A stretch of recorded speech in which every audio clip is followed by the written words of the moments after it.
ఏంటి అసలు మన నిజంగా ఈ ప్రభుత్వం ఎటువంటి నిర్ణయం తీసుకోబోతుంది? ముఖ్యంగా ఏంటంటే సరే మా రామ్మూర్తి గారు చాలా మాట్లాడిండు, నేను వాళ్ళలాగా మాట్లాడాను. విషయాలు చెప్పండి. నేను వాళ్ళలాగా మాట్లాడాను.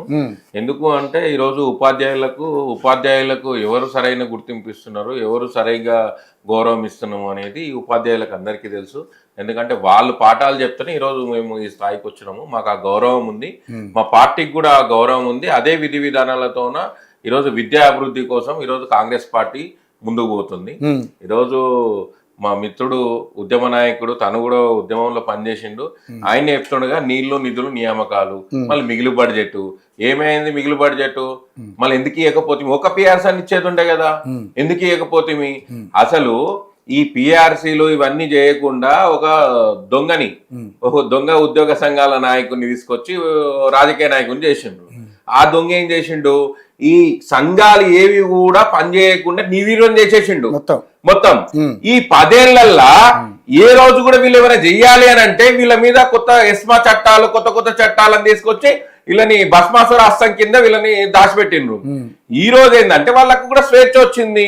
ఈ రోజు ధైర్యంగా ఈ రోజు ఈ ప్రభుత్వానికి చెప్పుకుంటున్నారు. సమస్యలు అనేది ఉంటది.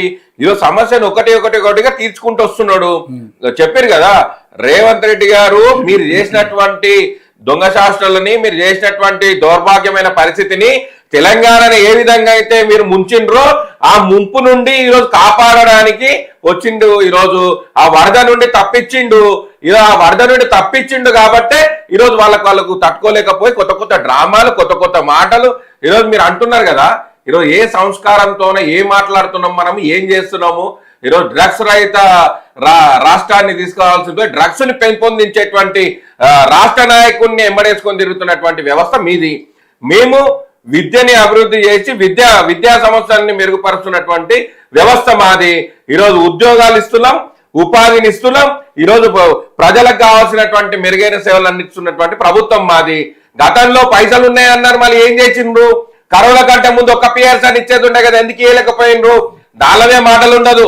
ఏమనంటే కరోనా నుండి ఇట్లా అయిపోయింది అని అంటే అవి శాతగానం మాటలు. అవన్నీ ఊరులు అంటారు కదా శాతగానం మాట్లాడినట్లు. నేనేమంటున్నా, మీలాగా రండగిండాన్ని నేను అనలేను. నేను అనాలనుకుంటే ఇంకా అనొచ్చు, మీతో సమూర్జని అన్నికే కూడా, కానీ నా మాట ఉండలేను. నేనేమంటున్నా అంటే గౌరవప్రదమైనటువంటి ఉపాధ్యాయులకు సంబంధించినటువంటి సమస్యలు, ఉపాధ్యాయుల సమస్యల్లో నిజంగా అక్కడ ఫైనాన్షియల్ గా ఎక్కడైతే ప్రాబ్లమ్స్ ఉన్నాయో అవి మెల్లమెల్లగా క్లియర్ చేస్తుంది ప్రభుత్వం. కూడా గుడ్ న్యూస్ ఇవ్వబోతుంది అతి త్వరలో.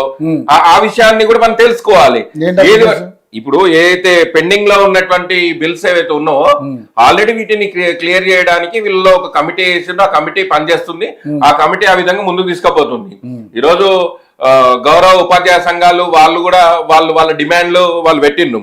ఆ డిమాండ్లు వాళ్ళు పెట్టిన డిమాండ్లలో అన్నిట్లో కూడా పిఆర్సీ అనే దాంట్లో పెన్షన్స్, అదే విధంగా దాంట్లో ఒకటే స్కీమ్ కాదు కదా, పెన్షన్స్ ఉన్నాయి, అలవెన్సెస్ ఉన్నాయి, ఫ్యూచర్ సెక్యూరిటీ స్కీమ్స్ ఉన్నాయి. ఇవన్నీ కలిపి ఒక ప్యాకేజ్ గా చేసి వాళ్ళు కూడా పిఆర్సీని, ఆ కమిటీ కూడా ఆల్రెడీ దానికి సంబంధించినటువంటి నిర్ణయాలు తీసుకుంటుంది. దానికి కూడా ఒక కమిటీ వేసిండ్రు.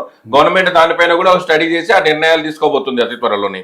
ఇంకోటి, రాష్ట్ర ఆర్థిక పరిస్థితి తెలిసి కూడా ఈరోజు ప్రభుత్వం ఉద్యోగులకు మొదటి రోజే జీతాలు ఇస్తూ ఈరోజు ప్రభుత్వాన్ని, సంక్షేమాన్ని అన్నిటిని కూడా ఏకదాటిపైన తీసుకుపోతుంది. ఏదో అంతకుముందు చేసినట్లు ఈ కార్ రేసింగ్ లో చేసి మన ఇంట్లో సొంత ఇంట్లోకి తీసుకుపోయి లోపల పెట్టుకోవాలి. గడిలా ఇంతకుముందు మీరు అన్నారు కదా గడిలా అని చెప్పి, గడి లోపల పెట్టి దాపెట్టుకోలేదు ఆ డబ్బులన్నిటినీ కూడా. ఈరోజు ప్రజల సంక్షేమం కోసము ఈరోజు రేవంత్ రెడ్డి గారి ప్రభుత్వము ఖర్చు పెడుతుంది. నేనేమంటున్నా, నేను అదే చెప్తున్నా.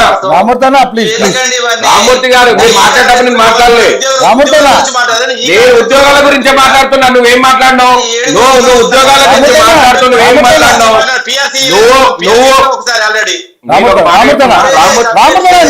రామూర్తన్న ప్లీజ్, ఆయన మాట్లాడని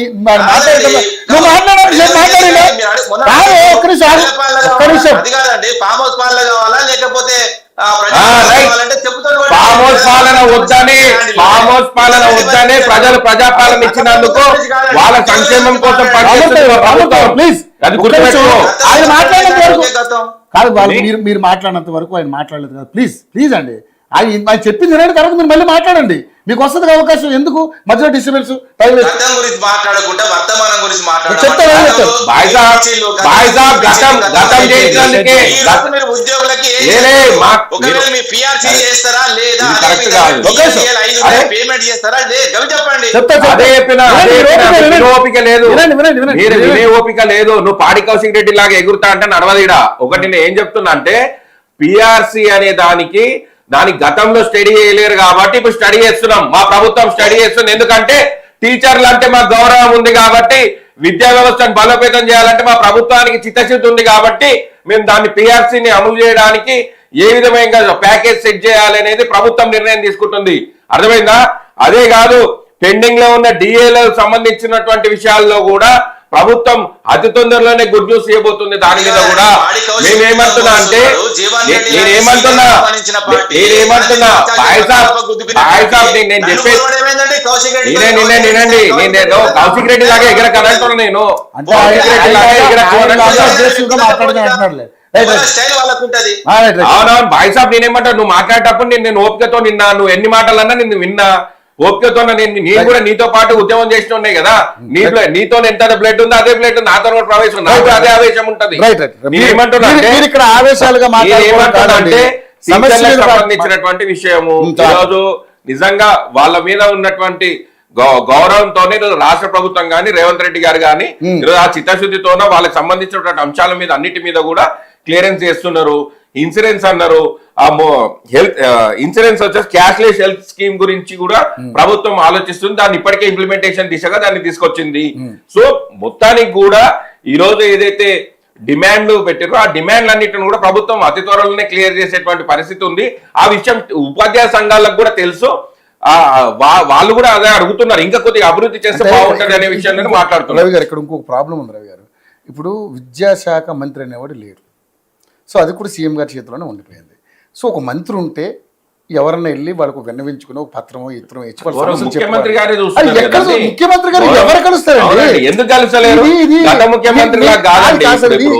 ఇప్పుడు కప్పిపుచ్చుకునే ప్రయత్నం చేయకండి రవి గారు. ఇప్పుడు సంబంధిత శాఖ మంత్రి ఉంటేనే కదండి ఏదైనా సమస్య.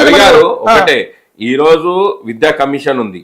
ఈ రోజు విద్యాశాఖకు సంబంధించినటువంటి ఉపాధ్యాయ సంఘాలు కానీ అందరూ కూడా నేరుగా వెళ్ళి సీఎం గారిని కలిసి సమస్యలు వినిపించుకుంటున్నారు ఆ శాఖకు సంబంధించినటువంటి మంత్రిగా ఉన్నప్పుడు. సో ఇక్కడ ఆ స్వేచ్ఛ ఉంది. వాళ్ళంతా ప్రశాంతంగా ఈరోజు అంత డిమాండ్లతో వాళ్ళు ఈరోజు నిరసన తెలుపుకున్నారు. నేనేమంటున్నా, మీకు పూర్తి స్థాయి స్వేచ్ఛగా ఉంది. మీ సంఘాల ద్వారా మీకు అందరిని కూడా ఇప్పటికే పలుమార్లు పిలిచి మీతో అందరితో డిస్కషన్ చేసినటువంటి దాఖలాలు కూడా ఉన్నాయి. మీ అందరు కూడా పలుమార్లు కలిసిండ్రు, చాలా సందర్భాల్లో మీరే మీడియా ముఖంగా చెప్పిండ్రు. ఇప్పటి వరకు ఏ ముఖ్యమంత్రి కూడా ఇన్నిసార్లు కలవలేదు మాకు, మేము రాగానే మాకు ఇన్నిసార్లు అపాయింట్మెంట్లు ఇచ్చిండ్రు అని ఉపాధ్యాయ సంఘాలు, అన్ని సంఘాలకు, ఉద్యోగ సంఘాలకు, అందరికి, ప్రభుత్వ ఉద్యోగ సంఘాలకు అందరికి ముఖ్యమంత్రి గారు డైరెక్ట్ గా వాళ్ళని కలుస్తున్నారు సెక్రటరియట్ లో. కాబట్టి వాళ్ళకి అవకాశం ఉంది, వాళ్ళ అవకాశాన్ని వినియోగించుకోవచ్చు. సరే, ఏదైతే 20% వీళ్ళు అంటున్నారో ఇప్పటికే ప్రభుత్వం 15% వరకు తీసుకురావడానికి తీవ్రంగా కృషి చేస్తుంది. మీకు కూడా తెలుసు, ఇంకా సమయం ఉంది. ఆ సమయం లోపు కూడా ప్రభుత్వం మొత్తం కూడా విద్యా వ్యవస్థను మొత్తం కూడా ఇంకా బలోపేతం చేయడానికి ముందుకు తీసుకుపోతుంది. రైట్. పశుపతి గారు, ఇక్కడ పార్టీలు వాళ్ళ విధానాలు మాట్లాడతాయి.